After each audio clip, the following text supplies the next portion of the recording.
আজকে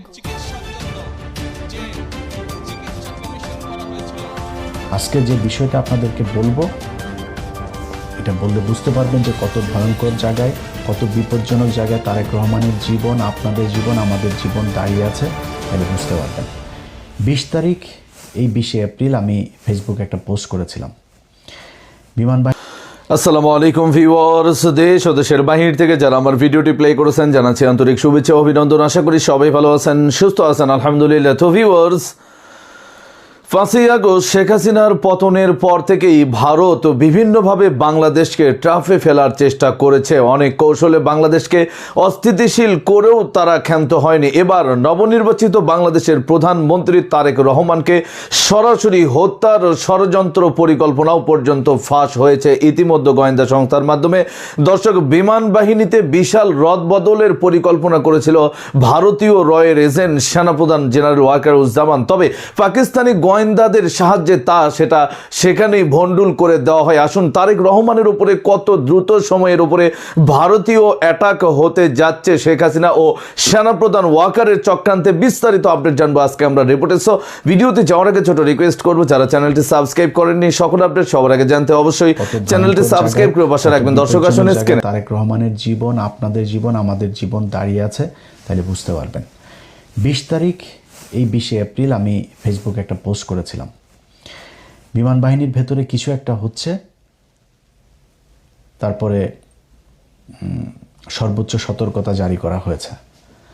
তো আমি যতটুকু জেনেছিলাম ওই দিন, ভেতরে আমার যতটুকু সোর্স আছে তারা বলছে, ভাই খুব টান টান উত্তেজনা মনে হচ্ছে, এটা মানে খুব উপরের লেভেলের এরকম 2-1 জন ছাড়া বোধহয় আর অন্য তেমন কেউ জানে না।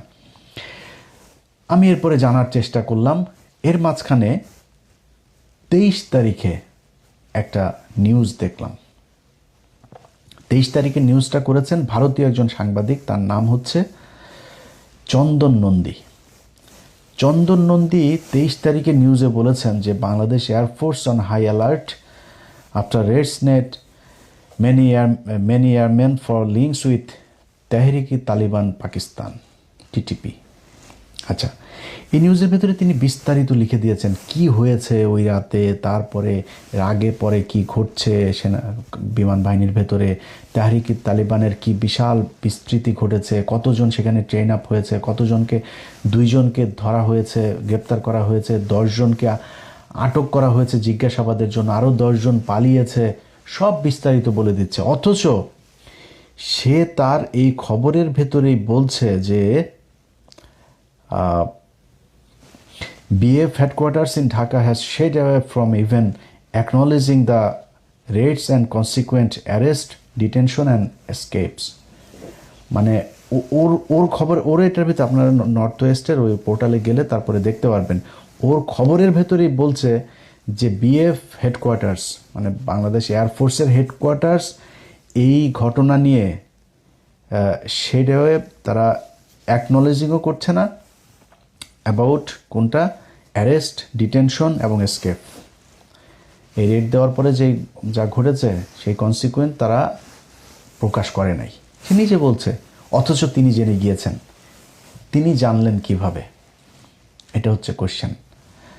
আচ্ছা, বাংলাদেশের সেনাবাহিনীর কোনো কিছু হওয়ার আগেই এই নর্থ ওয়েস্টের কাছে চলে যায়, এই চন্দন নন্দীর কাছে। চন্দন নন্দী মূলত ভারতীয় গোয়েন্দা সংস্থার একটা মুখপাত্রের মতো আচরণ করে, ওইখান থেকে যেসব সূত্রে খবর টবর পায় এগুলোই সে মূলতই করে।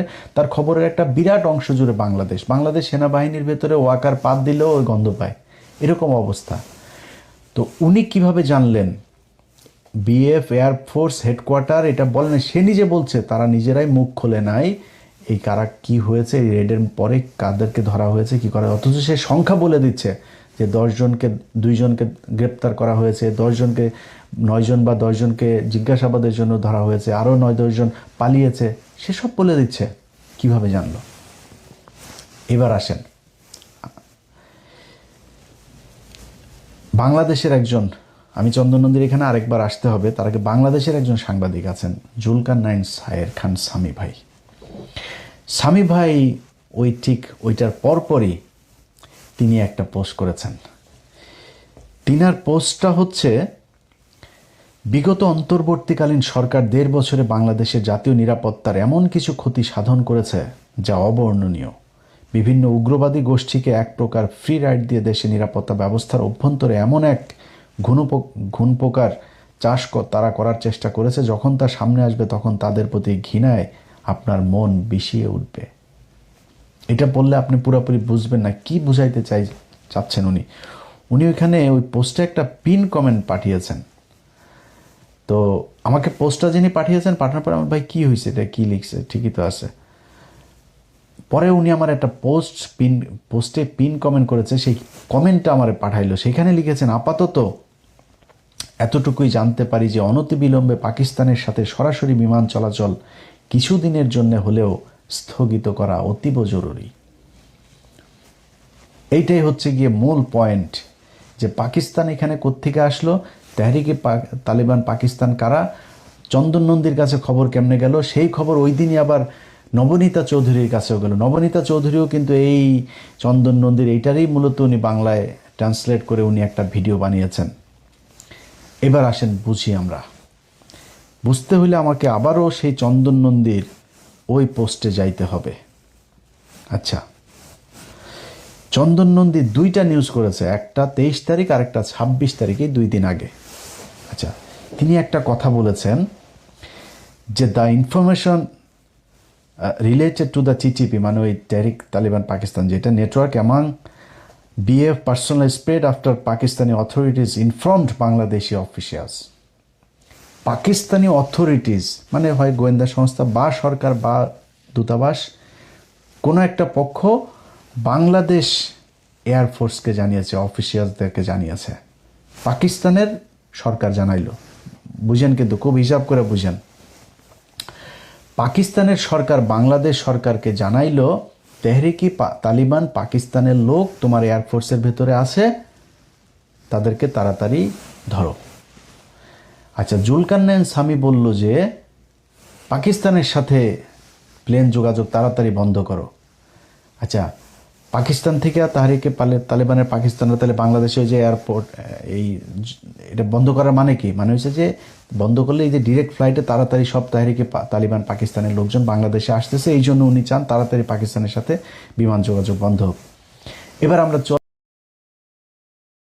দর্শক, স্ক্রিনে আমরা সে সম্পর্কে বিস্তারিত জানাম। এই বিষয়ে আপনাদের মতামত কমেন্টে জানান। কেউ ভিডিওটি স্কিপ করবেন না। বাংলাদেশের নবনির্বাচিত প্রধানমন্ত্রী তারেক রহমানের জীবনের আশঙ্কাটা এখন যেন একেবারেই ভিত্তিহীন। যে কোনো সময় যে কোনোভাবে ভারত তাকে বিভিন্ন মাধ্যমেই কিন্তু বেকায়দা ফেলানোর চেষ্টা করছে, এমনকি তার জীবন নেওয়ারও সর্বশেষ তথ্য পাওয়া গেছে ভারতীয় গোয়েন্দা র এর পক্ষ থেকে। আসুন আমরা এই তথ্য আরো বিস্তারিত জানবো রিপোর্টে।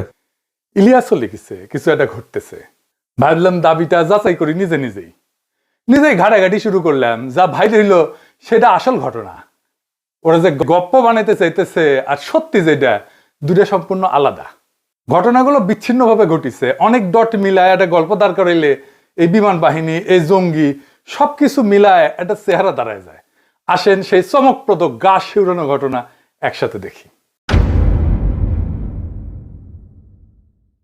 23 এপ্রিল মিরপুরের সেনানিবাসের ন্যাশনাল ডিফেন্স কলেজে ক্যাপস্টোন কোর্সের সমাপনী অনুষ্ঠানে ওয়াকারুজ্জামান গেছিলেন প্রধান অতিথি। অনেকে ছিল, ফেলো টেলো ছিল, সংসদ সদস্য মানে এমপিরা ছিল, জ্যেষ্ঠ সামরিক কর্মকর্তারা ছিল, পুলিশ ছিল, কূটনীতিক ছিল, কর্পোরেট নেতারা ছিল। কি কইলেন ওইখানে ওয়াকারুজ্জামান? উনি কইলেন, দীর্ঘ সময় ধরে আমরা মাল্টি রোল কমব্যাট এয়ারক্রাফট কিনি নেই। কক্সবাজার বা চট্টগ্রামে পর্যাপ্ত আকাশ প্রতিরক্ষা থাকলে হয়তো এই রোহিঙ্গা সংকট সৃষ্টি হইতো না। উনি আরো কইলেন, শক্তিশালী প্রতিরক্ষা ছাড়া পররাষ্ট্রনীতি কার্যকর হয় না। আজ যদি 1000 কোটি বিনিয়োগ হইতো, ভবিষ্যতে 50,000 কোটির ক্ষতি এড়ানো যাবে। আমরা যুদ্ধের প্রস্তুতি নেই যুদ্ধ এড়ানোর জন্য। এটা কিন্তু খুব সাধারণ প্রেস ব্রিফিং না, এটা ন্যাশনাল ডিফেন্স কলেজের প্ল্যাটফর্ম, নীতি নির্ধারকদের সামনে। এবং সেনা প্রধান হিসাবে ওয়াকারুজ্জামান স্ট্র্যাটেজিক এস্টাবলিশমেন্টকে ডাইরেক্টলি অ্যাড্রেস করতেছেন। মূল বার্তা কি? মূল বার্তা, বিমান বাহিনী শক্তিশালী করতেই হবে, মাল্টি রোল কমব্যাট এয়ারক্রাফট কিনতেই হবে, কক্সবাজার চট্টগ্রামে আকাশ প্রতিরক্ষা শক্তিশালী করতেই হবে, তাই তো? আর ভবিষ্যতে যদি রোহিঙ্গা সংকটের মতো সংকট এড়াইতে হয়, এটা একটা অর্থনৈতিক এবং কূটনৈতিক বোঝাও বটে। আর রোহিঙ্গা সংকট প্রায় 11 লক্ষ রিফিউজি, অর্থনৈতিক আর কূটনীতিকে বোঝা একটা, ভবিষ্যতে যদি এমন সংকট এড়াইতে হয় তাইলে বিমান বাহিনীতে বিনিয়োগ লাগবে। তো সেনাপ্রধান কেন এই মোমেন্টে এই কথাটা কইলেন, এটা বুঝতে হইলে পেছনে যেতে হবে, বিমান বাহিনীর গত 14 মাসের ঘটনাগুলো দেখতে হবে। তবে প্রথমে মাল্টি রোল কমব্যাট প্লেন, এটা কি এটা বোঝা লাগবে, তাই না? হ্যাঁ, এটা কঠিন লাগিচ্ছে, তাই না?